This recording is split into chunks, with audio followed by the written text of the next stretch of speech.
it's a big decision. The idea of that these witnesses shouldn't have been allowed to testify, and that, you know, his hands were essentially tied because if he took the stand, he would have been hit with all of these questions. Does this affect the LA case, Donna? Does this affect his ability to get that conviction overturned as well?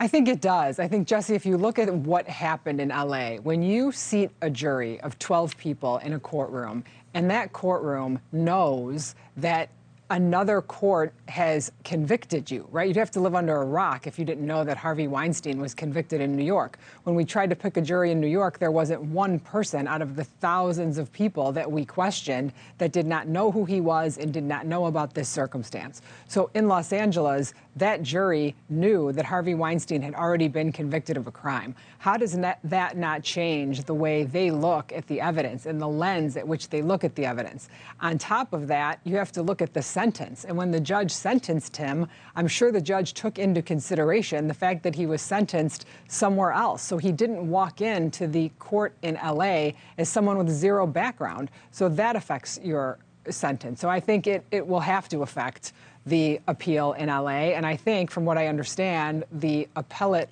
rules and the laws and things that they have to go on in LA are strong for Harvey.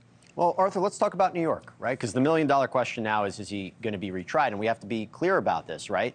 His conviction was overturned, but he was not acquitted. So in the eyes of the law, he could still be retried for this. He could still go to trial and be convicted again. The question I have is, if he goes to a trial again, and also, you know, Alvin Bragg kind of made the statement that they would try to retry this, and it really depends if the accusers want to come back and testify again. But if this goes to trial again and these Molyneux witnesses are not allowed to testify, if there are not these restrictions put on Harvey Weinstein to testify, if this goes to trial again, do you think he could be acquitted? Or do you think that, because the facts don't change with their account?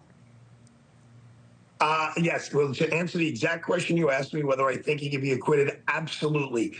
Because those jurors, and I know technically it was 3 Molyneux witnesses, but there was this other one, Occhini, whatever. She was like a 4th that they slipped in. So his ruling was 3 other witnesses besides the 3 he was charged with could testify. But then they stuck in a 4th one. So it was 3 women who he's charged with, and then there's 4 more, so it becomes 7. Under this, the way I see things going forward, if Bragg decides to go forward, it's going to be 1. It's going to be 1 woman. I mean, literally, the trial could be 1 week after you pick a jury. I mean, there's not going to be a lot of witnesses at all. So I do think he can get acquitted. And yes. Arthur, do you think he's going to retry it? I don't know. I honestly think a lot of this is going to have to do with the complainant, and as Donna probably saw as well, Gloria Allred, another one of Donna's friends, and she's got a very interesting cast of characters she hangs out with in Chicago.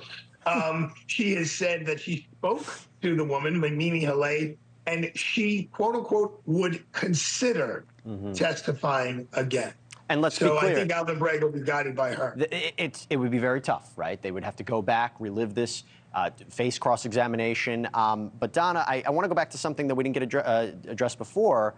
Have you spoken to Harvey Weinstein? Or Arthur, have you spoken to him? Because we love a reaction. I mean, what was his reaction to this news? I spoke to him. I found out at like 9:02, 9:03. You know, Jesse, we were told by a clerk who obviously had the wrong information that no more decisions from the Court of Appeals were coming out until May 16th. Yeah. So we were totally caught flat-footed when the decision came out today. So we had some, I mean, I spoke to Donna and then her partner Damon, like almost immediately. Yeah.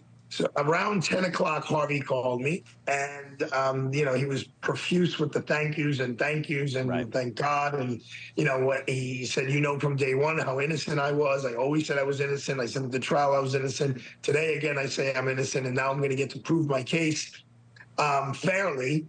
I said, how'd you find out? And he said that someone came into him in the facility where he was and just handed him a piece of paper, but didn't say anything. He didn't know what it was. And he looks at the paper, and it's a headline from, I think, the Associated Press that just said, Weinstein conviction reversed. Right. And that was, it was off to the races after that. All right. Well, we will see the next steps in this. Donna Rotunno, good to see you again. Arthur Aidala, good to see you again. Thanks to both of you for coming on. Really appreciate it. Thank you for watching. Go to newsnationnow.com to find NewsNation on your television provider. And don't forget to click the red subscribe button below to get more of NewsNation's fact-driven, unbiased coverage.